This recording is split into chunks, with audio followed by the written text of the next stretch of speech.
Hello guys, good day. For today's video, magluluto tayo ng sinabawang sari-saring gulay.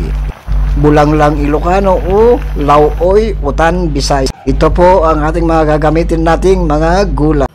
Talong, ampalaya, patula, saluyot, at sitaw. Gagamit din po tayo dito ng bagong na isda at toyong hipon o alaman. Pakulo na ako ng tuwing sa ating kasirula. Ilagay po lang natin ng bawang sibuyas at luya.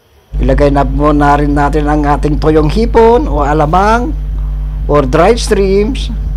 Ayan, ilagay na rin po natin ang ating bagong na isda. Ayan po. Enjoy watching and happy cooking!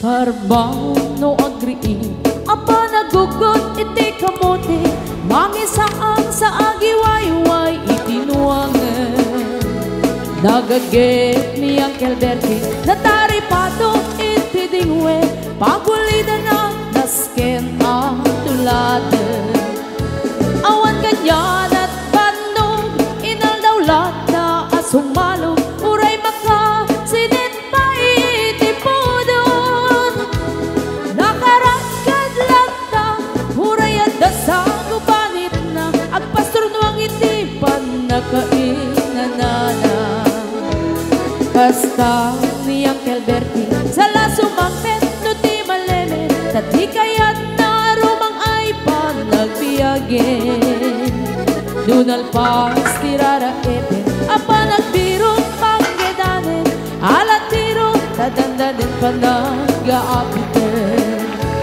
ngem apay tanalitan taabagam nalpay hindi na amuam ti presyo iti pagay di Uncle Bertie di pa'y umisim na panpayket di nakiinumin ngem kunana sumulit ang next scrapping sumarunua pa nagtatalo raep ket say kaket imaton doble pa'y di presyo di abono awan pa'y ket nanom regasyon de gasolina iti padano di Uncle Bertie nangisaldang taltalon dinansa ang masakal na di makeren iti pamilya na di baro nang agpas-pasakit ng asawan nagragsan di pagkasar na balse dito'y balse dita ngem nalagunan tay may sanga hektarya